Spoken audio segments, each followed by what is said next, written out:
আমার একটা স্বপ্ন আছে, এই কাজ করে আমি মেয়েকে বিসিএস পর্যন্ত নিয়ে যেতে চাই। আমার খুবই স্বপ্ন এটা স্বপ্ন যতদিন পূর্ণ হয়নি ততদিন আমি এই আছি এখানে মালিকের দোয়ায়।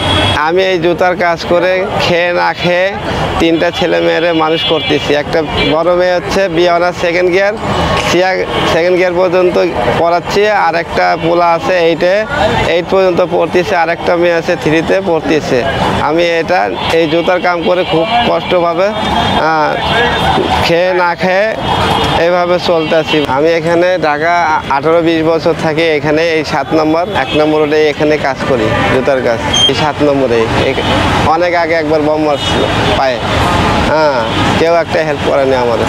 কেন বোম মারছে? কেন মারছিল? অন্যজনেরা কাজ করিয়ে যাচ্ছিলাম, লাগছিল বোমের বাড়ি লাগছিল না, আমি দোকান তুলে যাচ্ছিলাম তো অন্য দোকানে মারছিল।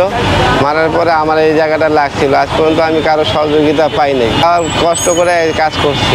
তারপরে আমার নিজের টাকা দিয়ে আমার ছোট ভাই আমাকে চিকিৎসা করেছে। আমি এটা দিয়ে চলতেছি, কোনো অভাবে একটু চলতেছি, কিন্তু আমার তো পাশে হেল্পের মতো কেউ নাই। তো আমার বাবা বয়স হয়ে গেছে, আগে খালি শুধু খাওয়া দাওয়ার টাকাটুকু, পড়াশোনা করা সব কিছু আমাকে চালাইতে হয়।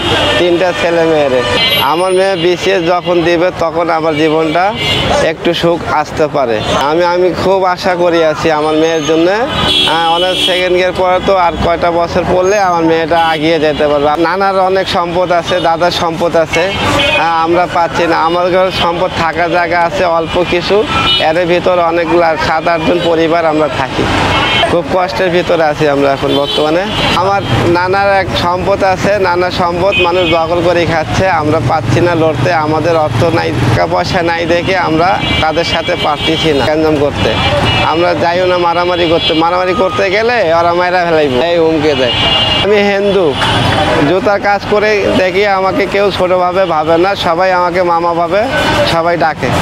হিন্দু মুসলমান সবাই মিলে একসাথে থাকি, সবার খাওয়া ওনার ঘরে হাতে আমরা খাই, ওনারা আমার আগে খায়, দুজন সব সমান আছে। হিন্দু বলে না, আমাকে সবাই ভালোবাসে, সবাই আমার দেখে রাখে, কোনোদিনও কেউ খারাপ বলে না। অবশ্য আমি যতই হিন্দু হই না কে, আমাকে সবাই দেখে রাখে। জাতপাত নিয়ে কোনোদিনও একটা আমাকে বড় কথা বলেনি। যেহেতু আমার মেয়ে, আমি বলি তাদের কাছে যে আমার মেয়ে বিয়ে অনার্স সেকেন্ড ইয়ারে পড়ে, এরা সবাই আমাকে অনেক সম্মান করে যে মামা তুমি ভবিষ্যতে তুমি একটু ভালো হইতে পারবা। আমি তো জুতার কাজ করে খাচ্ছি, কে বললো সেটা আমার দেখার বিষয় না। আমার ছেলে মেয়ে সবাই ভালো আছে, আমি এই কাজ করে ছেলে মেয়েদেরকে মানুষ করতেছি, আমার কোনো সমস্যা নেই। আগে বট গাছের তলে ছিলাম, বট গাছের তলে থাকিয়ে দীর্ঘ 17 বছর থাকার পরে ওখান থেকে এখানে সরে আসি। ওখানকার পিছনে দোকান দেওয়ার পরে আমি এখানে আবার টেনাস মিডিয়ার তলে ছিলাম, এখানে কাজ করতেছি, আর কোনো সমস্যা হয় না। এখানে রোদ বৃষ্টি সব এইভাবে খোলামেলাভাবে বসিয়ে কাজ করতেছি। ছাতি একটা আছে, ভাঙ্গা ছাতি, ওইটা আমি লাগায় বয়ে বৃষ্টির দিন আসলে ছাতি লাগায় কাজ করি।